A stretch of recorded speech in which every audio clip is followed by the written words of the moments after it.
The Sellane ship hung in space, a little above the Shepherd, ominous and powerful. Everyone on the bridge stared, unsure what to do. Klein spoke first. "Captain." Gardner looked at him, gathering his thoughts before finally bursting into a string of commands. "Bren, make sure we have language protocols in our translator. Jeffries, plot a course if we need to get away in a hurry. Mr. Klein, scan that ship and tell me everything, no matter how inconsequential." Everyone rushed to begin their assignments. Klein had the first response. "Sir, it seems to be a fighter, several forward missile launchers on each wing. I believe they have some sort of energy shields." Bren piped in. "Yes, Sellane ships have energy dispersion shields. I'm afraid your railguns will be ineffective. Do you have missiles?" Gardner was reading details from Klein's scan. "We do, but if the railguns won't do any damage, I doubt these missiles will." Bren looked concerned. "Do you have nuclear weapons?" Gardner didn't look up. "No, we dismantled our nukes decades ago. When we decided to venture out, we chose to focus on peace and exploration. It seemed wrong to restart any nuclear programs." Bren simply nodded his head and silently went back to his language model. "We never intended to fight. Even the weapons we do have are more practical than offensive." Gardner continued reading. "Mr. Klein, any sign of the pods?" Klein started to shake his head when the Sellane ship hailed them. Klein looked at the captain. Gardner stood up, squared off, and nodded to Klein. On screen, the Carjal examined Gardner and what parts of the bridge he could see carefully. Both men stared for a long time before Gardner broke the silence. "Hello, I am Captain Alex Gardner of the United..." He was cut off by the Carjal. "Yes, I know who you are, Gardner, captain of the Shepherd, gathering your strays." "Captain, is that female pilot Jeffries there?" He spat the word female out like a piece of rancid meat. Jeffries was about to stand when Gardner quickly answered, "No, she's on another assignment." The Carjal sneered. "Makes no difference. I will be taking you all in. It's bad enough that you have females on your crew, but you let them fly?" He made a strange sound. The translator sputtered, then translated it to snark. Pretty much just what he had expressed. "Captain, your people are strange.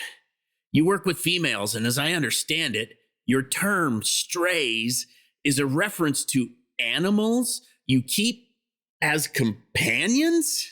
He made another sound, but the translator didn't bother. "Filthy creatures, you humans."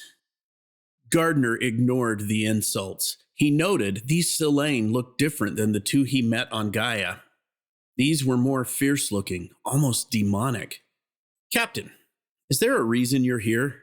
"Colonel," the Sellane spoke. "My title is Colonel Dak'keon. You will find I am different from the Skonhan you met on that moon."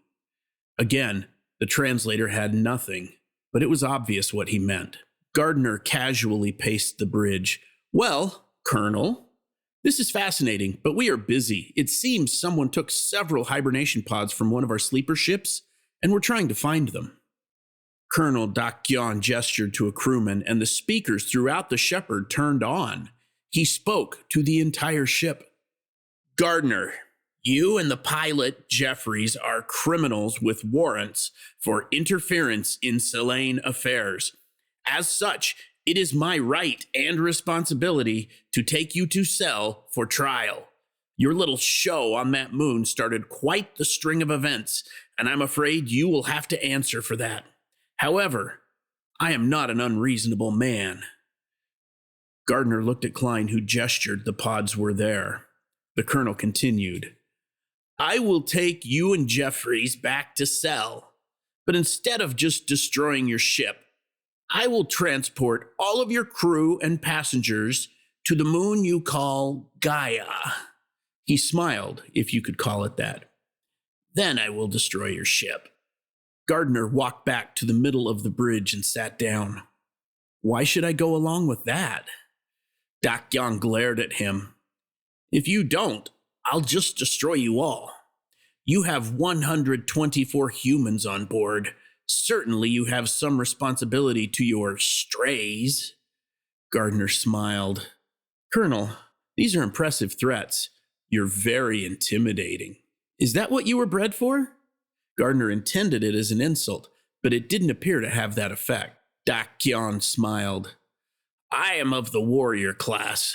We are bred for strength, strategic intelligence, and brutality. We are very good at what we do. Dak'keon looked Gardner up and down. It would seem you find our breeding methods distasteful. I suppose you breed with your domestic animals. Gardner thought briefly that perhaps the translator had cleaned up the obvious insult. Gardner stood up. How about this? You give us the 63 pods you took and the people inside them, and we will leave. He smiled at the colonel. Dak'keon had had enough. I tire of this game. You are an admirable leader, confident and brave, but you are stupid. This is not a negotiation. You have 4 shuttles. Begin transporting your people to our ship. I am sending coordinates. When you are on board, I will take your crew to the moon and take you and your ship back to Sel. You have 24 of your minutes to commence. The screen went black. Gardner didn't waste any time. We have 24 minutes, people. Ideas? Bren spoke up. I have sent a message to Klon, but I fear they will not respond in time and may simply leave us to the Sellane. Gardner looked around to see what else they had as Captain Davis stepped to the edge of the bridge. Permission to enter the bridge, Captain? Gardner smiled. Enter. No need to ask, Captain.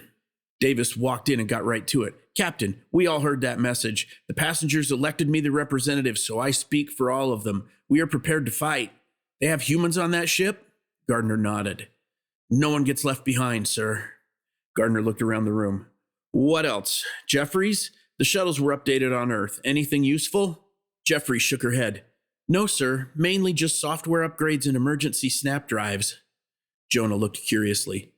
Emergency snap drives? Jeffries nodded. Yes, single use, a range of about half a light year, 10-meter effective area. Klein looked at Bren. Any idea of the crew complement on that ship? Bren shrugged. Probably about 100. All warrior class. Gardner asked. How many people can we get into each shuttle? Jeffries and Klein looked at each other. Jeffries guessed. Maybe 15? Gardner stood up. So we can take 60 people. Klein raised an eyebrow. Our crew complement is only 48, and we need someone to fly the ship. Gardner turned to Jonah. You said you have people ready to fight? Jonah nodded. Gardner continued. So we can find people. 60. That will be enough, I guess. Klein looked at him curiously. Enough for what? Do you have a plan? Gardner smiled. We're going to commandeer that ship. After everyone's shocked reaction, the people assembled looked at Gardner for details. Gardner asked Bren, is there any vulnerability on that ship? Bren shook his head. The only soft spot, so to speak, is the bottom level, but I believe that is where your people are being kept. The coordinates Colonel Dak'keon sent us appears to be a secondary shuttle bay. I'm guessing the pods are in an adjacent storage bay. The entire bottom level is expendable. They can lose it and continue to fly or fight, but if we attack there, we will certainly risk killing your people. Gardner paced. We need a distraction. Or a surprise. Klein checked his pad. 17 minutes. Jonah spoke up. Captain, I'm not familiar with your snap drives. Can you briefly explain the technology? Gardner looked at him as if to say no, but could see gears turning. He spoke. Essentially, a snap drive excites the molecules in a static shell until they expand. The energy is fed into a continuous feedback loop until they're expanded to their limit. Then they affix to the furthest point and they reconnect in the new spot. Gardner looked at him, hoping that was enough. They didn't have time for physics lessons. Jonah thought out loud. So they don't act upon a particular object. These emergency drives just make a shell and snap? Gardner nodded. Jonah continued. They'll have to lower shields when the shuttles approach? Bren nodded, yes. It was clear Jonah was onto something. Everyone was looking at him. Jonah smiled. So, we launch those 4 snap drives onto that ship and then snap away 4 10-meter chunks. Gardner looked at Klein, who immediately began calculations. Jeffries thought it through. It should work. The emergency drives are crude. They're not designed to grab the shape of a shuttle. They're just big enough to quickly generate a shell and snap. Gardner waited a moment, then began planning. Klein, Jeffries, figure out a way to launch them. Go. They jumped up and ran to the shuttle bay, brainstorming ideas from the first step. He turned to Bren. If we are going to remove 4 chunks of that ship, what are the best bets without blowing up the ship? Bren thought carefully. Typically, Sellane ships have a sensor bundle in the very front of the ship. Tactical, navigation, scanners, they all go through that nexus. Gardner looked at Clark, who signaled 9 minutes. Bren continued. There are missile launchers under each wing. That's 3. Gardner finished the plan. And a 4th on the engines. Then they're stuck as we get away. Bren spoke quietly to the captain. Sir, taking out the bridge would likely vent the entire command crew into space. Gardner nodded. I don't need any more warrants. Let's just disable them. Bren nodded. Gardner called Klein. Mr. Klein, any luck? Klein's voice came back. Yes, sir, we have a plan. The shuttles will have to be very close, but out of snap range. We're repurposing the communications array. The dish is motorized. Gardner cut him off. I don't need the whole story. Just get them ready. Klein spoke. Yes, sir, but it should be noted the shuttles won't have communications. Gardner nodded. Okay, get on with it. He switched to another channel. Security, I need you to put together 4 teams with every available crew member and report to the shuttle bay. You have 7 minutes. Gather every weapon on the ship. He turned to Clark. Lieutenant, who is trained to fly the shuttles? Clark turned around. You, Klein, Jeffries, and me. Gardner grunted. That's it? Clark shrugged. Jonah stepped up to the captain. Sir, do you know the class of those shuttle designs? Gardner wasn't in the mood for trivia. Captain, now is not the time to... Jonah interrupted him. Davis class? Gardner nodded. Jonah smiled again. Named after their designer? Nathan Davis? Gardner was intrigued, although he wasn't sure where this was going. Admiral Nate Davis, yes. He finally put 2 and 2 together. Jonah smiled. Admiral Davis, yes. Has a nice ring. Captain, when Chen showed me the shuttles, I recognized the design immediately. I helped him come up with that whole ship. He didn't realize it as a kid, but he remembered. Those shuttles are basically my design. Gardner spoke. That really is fascinating, but I'm not sure. Jonah cut him off again. I can fly that shuttle. You even have one with manual controls for me. Gardner looked at him suspiciously, but nodded. Captain Davis, go gather up about 40 people ready to fight and meet me in the shuttle bay. Davis streaked off the bridge, and Bren, Clark, and Gardner were left alone. Lieutenant Clark, you will need to stay behind to fly the ship. If we fail, get out of here. Have a course plotted and ready. She nodded and began plotting. Gardner turned to Bren. Commander Bren, I know you can't go with us, but I have a far more important job for you. Bren smiled, waiting for his assignment. Commander, the Shepherd is yours. Get the people on this ship to safety, whatever it takes. He looked at Clark to make sure she understood. She replied, Sir, Bren and I will not fail you. Gardner headed for the shuttle bay. He stopped and turned back. You will have a skeleton crew. No heroics. If we get stomped, run. When Gardner arrived, the shuttle bay was controlled chaos. Jeffries was rigging the final communication array. Klein and Jonah were calculating time and distance for the snap drives to be launched. Security had already broken people into 4 groups, armed them, and lined them up behind each one of the shuttles. The security lead, a brawny man named Garland, approached Gardner. Sir, we're ready. 22 Shepherd crew and security, 38 civilians. Chief Garland, Gardner smiled and tilted his head. Please try to not kill anyone. This is just a rescue, not an assault. Garland nodded and moved to his station. Clark signaled Gardner on the communications station in the bay. Gardner flipped a switch. Yes? Clark responded. The colonel just wanted to let you know you have 3 minutes. Gardner responded. Thanks, Lieutenant. Take care of my ship. He went to Klein and Jonah. Are we set? Klein nodded. Sir, the communication dishes are motorized, so we rigged them to overload and throw the snap drive at the Sellane fighter. They have a magnet that will latch to the ship and trigger the jump. Gardner smiled. Good work. Jeffries hopped down from the last shuttle to be set up. Jonah handed each of them a display device. It had a timer set for 4 minutes. Klein spoke. We will each go to our target and be in place at the 1-minute mark. At 0, launch. Make sure you have enough distance. We will all approach from the same side, go under the ship, and then look a little confused. Captain Gardner, you have the nose. Jeffries has the port launcher. I have starboard. Captain Davis, the engines. Gardner picked it up. Once they're disabled, get into the shuttle bay, or really anywhere on the lower deck.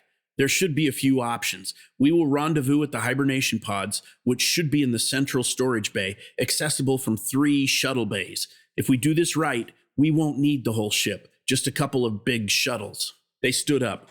Everyone took a moment, and Gardner spoke. I'm not one for speeches. Let's go get our people. Captain Davis was thrilled to be flying this shuttle designed by his son. It felt comfortable, although a little heavy turning to port. He was thinking about why when they reached the Sellane ship. As they all squared off under the ship, each shuttle broke away to their target.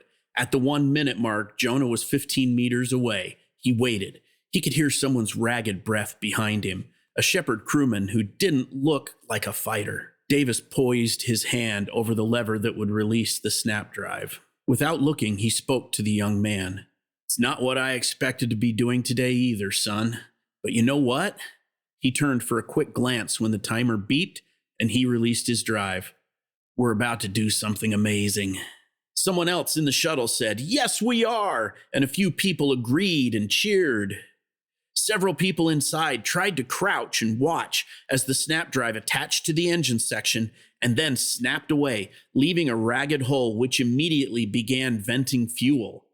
Jonah turned the ship around and made his way to the closest shuttle bay. Colonel Dak'keon was incredulous. What do you mean it's gone? His first officer restated, Sir, it appears that our scanner nexus has been destroyed, our missile launchers and our engines, all offline.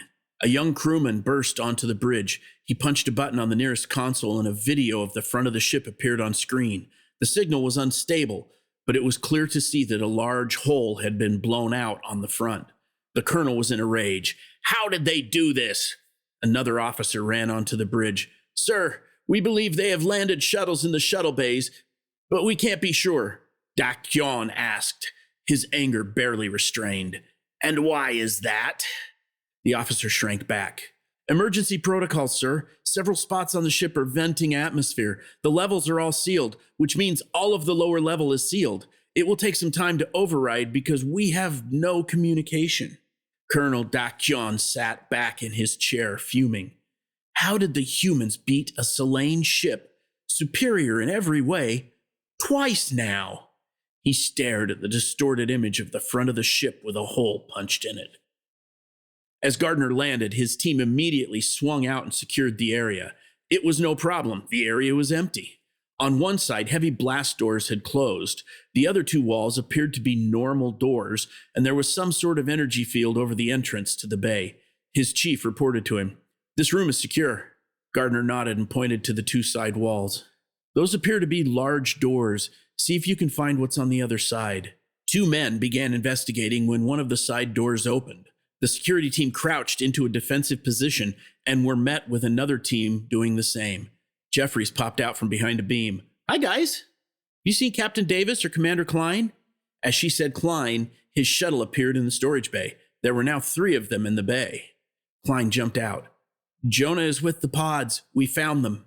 Everyone re-entered their assigned shuttle and followed Klein to a 3rd shuttle bay. This one appeared to be substantially larger, and all 4 shuttles landed easily across the front. Klein jumped out and ran toward the back of the bay. There was a small door, and he led Jeffries and Gardner through into a storage bay. There sat 63 pods, and Jonah moving down each one, checking readouts. He reached the end. They're all functioning. Gardner turned to the others. Did anyone see a big shuttle? They all shook their heads. Gardner sighed. How do we get him back to the Shepherd? Jonah spoke up. Cap, these are the same pods that were on the Essex. They will hold up in open space. We can tow them. They're already strapped together. It's probably how the Sellane got them onto this ship. Gardner smiled at Jonah. Mr. Davis, if you keep making good suggestions, I may have to recruit you. Davis grinned. Just get me back to Earth to see my son. He thought a moment. We're about the same age. He started moving down the line and checking the straps holding them together. Suddenly, Garland entered the room. Captain, Someone is attempting to breach the door. It looks like it'll take some time, but we should get going. Gardner nodded enthusiastically. He turned to the other 3 pilots. Get these pods hooked up and get them to the Shepherd as quick as you can. I'll take my team and prepare the bay for your arrival. He turned on his heel and walked out calmly. As he walked across the launch bay to the shuttle, he could hear metal banging on metal from the door in the back. It was designed to stop a catastrophic loss of atmosphere. It would take time. Gardner looked at his team and pointed to the shuttle. He turned to the other teams waiting for instructions. Gardner took care of that. Team 2, go assist them in preparing the pods for departure. Team 3, watch this door. Team 4, keep your eyes peeled for any other encroaching Sellane. They may have another way in. With that, he entered his shuttle, checked with Garland for a head count, and once confirmed, he sped off to return to the Shepherd. As Davis and Klein prepared the pods to be towed, Jeffries maneuvered the shuttles into place from the hangar next door. It took them a few minutes to figure out how to open the door, but once that was open, it was a simple matter of hooking up the straps to the shuttles. They hooked up the 3 rows of pods to the 3 shuttles. Once they were secure, Klein called the security teams over to the shuttles. The Sellane were still working on the door. As the last man got on the shuttle, Klein got his head count and lifted the shuttle off, slowly pulling 22 pods behind him. Jeffries and Davis were already underway. Klein looked back. The 4 spots they had hit with snap drives smoldered and vented atmosphere. The Sellane were dead in space. Gardner and his team flew into the shuttle bay. Gardner piloted the shuttle into the furthest corner and stopped. His team already had assignments handed out on the short trip to the Shepherd. As they peeled off to their assignments, Gardner went to the comm station and called the bridge. How are we doing up there, guys? Bren answered, Very good, Captain. We noted your return. What is the plan? Before Gardner could answer, he heard Clark exclaim, Oh, they're coming. And are they towing hibernation pods? Gardner smiled. They'd figured it out. Yes, Lieutenant, they're bringing them over. Be ready to jump. The moment we're all secure, get us out of here. Jeffries was first. She pulled in as far as possible, and the team waiting for them pulled in the pods, pushing them as far into the bay as they could. Davis was right behind and got his pods delivered. Klein was a moment behind. Klein watched as the first 2 shuttles entered the bay. He was about 1 minute away when his shuttle was hit by something and suddenly lurched. The shuttle shook and sped up. Klein turned on the reverse camera and saw a sight he didn't want to see. A Sellane fighter had arrived, and it looks like they had fired on them, knocking the pods away from the shuttle. He flipped the ship around and assessed the situation. The pods had been knocked loose, but they were still tethered together. The Sellane ship turned for another pass when they were intercepted by one of the Shepherd shuttles. The shuttle had gotten there without being noticed and rammed the Sellane ship. It showered the area with debris as the shuttle continued on, pursuing the Sellane ship on a direct trajectory. Another shuttle slipped in next to Klein's, and he looked over to see Jeffries. She pointed at the pods, herself, and then pointed at Klein and the Shepherd. He got the message and headed back. As he approached the ship, another shuttle zipped past him. He slid into the bay and secured his shuttle. Gardner was waiting for Klein's shuttle to arrive when a communication came in from the bridge. Sellane fighter approaching. They've fired on the shuttle. Sir, it looks like the pods were knocked loose. Gardner ran to his shuttle and began making his way to open space inside the now cramped bay. As soon as he had a path, he flew out to make sure Klein could land. Davis ran to Jeffries. Are you familiar with the autopilot program? Jeffries shook her head. I've never seen an autopilot except for maintaining a course. Davis smiled. I checked. It's a feature Nate and I came up with. It is indeed there, but he may not have told anyone. I had to search for it. Take your shuttle and try to gather those pods. Send Klein back. I'll set up a surprise for the Sellane ship. Clark fired railguns at the Sellane fighter, but the slugs bounced harmlessly off the shields. Bren shook his head. Lieutenant, you have control of weapons. Do what you must. At this point, Gardner's shuttle rammed the Sellane ship. The fighter turned and sped away to regroup as Gardner pursued. Gardner's shuttle trailed the fighter, staying right below them, attempting to stay close enough to avoid fire. Gardner watched through rear cameras and saw another shuttle come to Klein's aid. Klein's shuttle was damaged, but he managed to limp back to the Shepherd. The other shuttle snagged the pods in the front of the shuttle between the nose and the forward engine, a tricky bit of flying for most pilots. Jeffries began dragging them back to the ship. Just then, he saw a 4th shuttle leave the ship, heading directly toward the Sellane fighter. As it approached, he realized the back hatch was wide open. He decided not to wait and see what was about to happen and slipped in behind Jeffries' shuttle, making sure the pods were secure. Davis rigged the autopilot like a heat-seeking missile. He set the sublight engine to overload, hit the accelerator, and ran out the back hatch, hitting the floor of the bay just in time. He ran to the comm station. "Bridge! Bren! Clark! Whoever's up there! I just launched a shuttle that's ready to overload. Hit it with a missile when it gets close to the fighter." Bren responded. "Which shuttle?" Davis laughed. "The one with the back door open." Bren nodded to Clark. "You heard the man." Clark prepared a volley of 4 missiles, the most that could be fired quickly. She locked onto the shuttle and waited. The impact of the shuttle collision with the fighter had caused the ship to have trouble turning. They had slowed and were stuttering as they attempted to circle back. Gardner's shuttle zipped past and followed Jeffries into the shuttle bay. As the open shuttle approached the Sellane ship, Clark paused, trying to let it get as close as possible. The Sellane ship saw the incoming shuttle and began evasive maneuvers as Clark fired 2 volleys of missiles. The shuttle was just meters away from the Sellane fighter when the engine reached critical. Just as the shuttle began to shake, the missiles plowed into it. The combination of the engine overload and the missiles caused a chain reaction which overloaded all of the safety systems. The shuttle exploded, its fuel load igniting rather than venting as it was designed to do. The overloaded engine flew apart, another safety feature bypassed due to the missiles, sending a shower of titanium debris shooting in every direction. The missiles alone didn't have enough force to penetrate the Sellane shields, but the flaming titanium debris and fuel coil explosion managed to penetrate a small section of the shield. 4 more missiles pounded into the Sellane ship in the same spot, causing substantial damage. The Sellane began to back off when the Shepherd snapped away, a stretched-out blur of colors and waves of energy, and they were gone. In the shuttle bay, Gardner exited his shuttle. He immediately looked around and found Klein, Jeffries, and Davis catching their breath. He breathed a sigh of relief as he approached them. "Who was flying that shuttle?" Davis answered, "No one. You all didn't know about the autopilot feature." Gardner looked at him curiously. "We have a lot to learn from you, Captain." Davis stood, favoring his ankle. "You okay? Get up to the med bay and have that looked at." Davis nodded and a civilian assisted him leaving. Various crew began returning to their posts as the civilians headed out. At the same time, Chen and her rescue team entered the bay. She had a stack of papers and handed them to the captain. "Sir, this manifest appears to be inaccurate. Several names crossed out, a full second list with names but no pod assignments. It's confusing." Gardner took the manifest and began scanning. At one particular row, he stopped. The names he'd been looking for: Larry and Kit Jennings, his grandparents. But the names were crossed off. In the margin, 2 names were squeezed into the edge: David and Michael Waller. As he prepared to find the pods, another rescue team member ran to Chen. "Chief, it looks like it's all children." Chen looked at him curiously.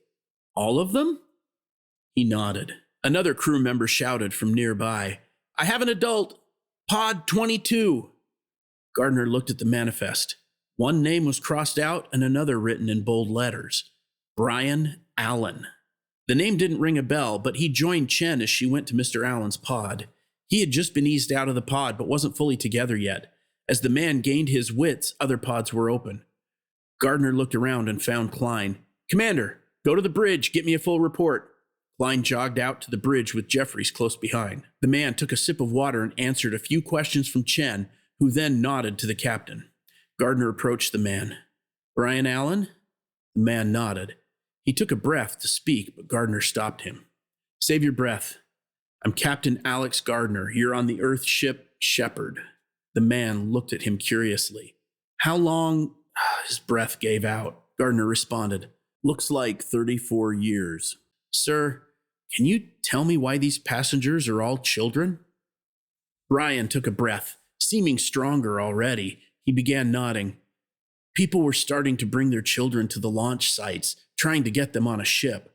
After a couple here gave up their spots, so did another, and before long, every adult had given up their space.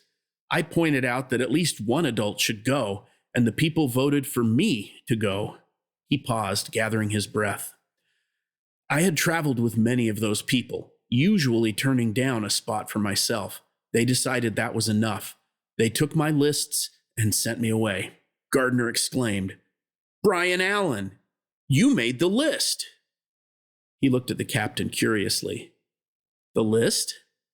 Gardner looked around the rescue team until he saw a computer pad. He gestured and the ensign handed it to him. As Gardner tapped into his communication center, he spoke. About a year and a half ago, I met a young man named Jeremy. His mother had lost her cancer battle, and she had passed on a list compiled by her father. It was a list of people who had managed to get on a sleeper ship but hadn't been able to tell family. Jeremy was trying to find those families all by himself. Brian began to tear up. Gardner continued, I am certain, Mr. Allen, that you would want to meet Jeremy. He showed Brian a photo of the list hanging on his wall. This is you? Brian looked at the image of the tattered, yellowed list he had made 30 years ago, although for him, it was yesterday. Captain, Jeremy's mother? Gardner pursed his lips. Denise Allen. She died of cancer a few years ago. Brian broke down in tears. Gardner looked at Chen. Make sure to reach out to Jeremy. He never knew what became of Mr. Allen. He will be shocked. Gardner put a hand on his shoulder. Mr. Allen, my grandparents were originally listed here. Larry and Kit Jennings. Do you know what happened to them? Brian thought a moment. They were the first people to give up their spots. I'm sorry, Captain. I don't know what became of them, but... He looked around as dozens of children moved carefully around the cargo area. It was their quick sacrifice that led to all of these children surviving. They didn't hesitate and set the example. Gardner smiled. Not quite the resolution he had hoped for, but he was surprised at the satisfaction he felt. Bren found Jeffries in the dining hall. She waved him over. Bren, what are your plans on Earth? Bren sat and smiled. I already have several days of meetings and small conferences, but I have a question for you. Jeffries furrowed her brow and tilted her head. Bren smiled. Admiral Price asked if there was a location on Earth I'd like to visit for the meetings. He paused, unsure if his request would be too much to ask. How do you think your mother would feel about hosting a diplomatic summit on the farm? Jeffries laughed. Oh my God, she would love it. I mean, she'd insist on feeding you, but she would love it. Bren smiled wide and began tapping in a message on his pad. Captain Gardner approached the two boys, Michael and David. They were in the passenger area eating and flipping playing cards over. Gardner sat by them. Hi, boys. I'm Captain Gardner, but you can call me Alex if you'd like. Michael, the older boy, probably 12, reached out a hand to shake. Gardner took it and continued, as his younger brother David just looked at him. As I believe someone told you, we are looking for any family you have on Earth. I know it's confusing, but you have nothing to worry about. The younger boy, David, jumped in. We didn't have family. Our mama and dad died because of a bomb. Our Nana was already gone. Michael clarified. Captain Alex, we're orphans. Our neighbor brought us there, but she got on a ship and left us at the launch site. We were there for a month before the nice people gave up their spots. Gardner choked up a moment, then continued. Those nice people were my grandparents. The way I see it, when they sent you in their place, you became my family. I have a cousin in Minnesota. She has a son and a daughter. Kirk is 11 and Daisy is 9. They also have a big yard with a jungle gym, bikes, and 3 dogs. If you would like, they would love to have you stay with them. We can continue to look for your relatives, but you will always have a home with my family. Michael nodded and gave Gardner a hug. David snuffled a little. What kind of dogs? In the arrivals area, there were people scattered here and there. Many folks had no one to come for them or hadn't found them yet. Most had signs, since no one quite knew what their maybe distant relative would look like. As reunions happened sporadically, there were also dozens of strays, program ambassadors, there to make sure everyone had a smooth path back into society. Near the edge, a small group stood with no sign. They knew who was coming, or at least they knew the person bringing them. Although the young man had just met the family, they seemed connected already. Jonah ran to his son as soon as he spotted him.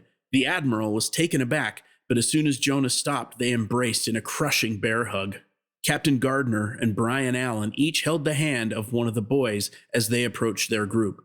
Gardner nudged Brian and he introduced himself to his grandson, Jeremy.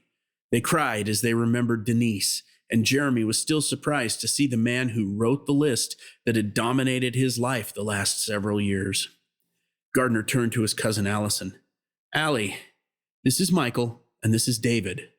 Larry and Kit gave up their spots for them, and now they're a part of our family. Allie knelt down as Michael reached out a hand for a handshake. She put an arm around him, and they both gave her a hug. Gardner turned to her husband, Bill. He smiled as they shook hands. Sorry to surprise you like this. Bill laughed. Are you kidding? We get a piece of Allie's family tree to join ours. He turned to his own children. Daisy, Kirk, Michael, and David are going to stay with us. The four children examined each other as Allie stood and hugged Gardner. She asked the obvious question. No idea where they went? Gardner shook his head no. Allie shrugged. No matter. They did this, and it sounds like a truly amazing deed. She looked at the four children as her kids showed the boys pictures of their dogs, yard, toys, bikes, and everything else. She looked back at Gardner. Will you visit for a few days before you leave? Gardner nodded. Yes, I want to make sure everything goes smooth for these two. Our grandparents got them started on a new life. Now it's up to us to continue that. He put his arm around her.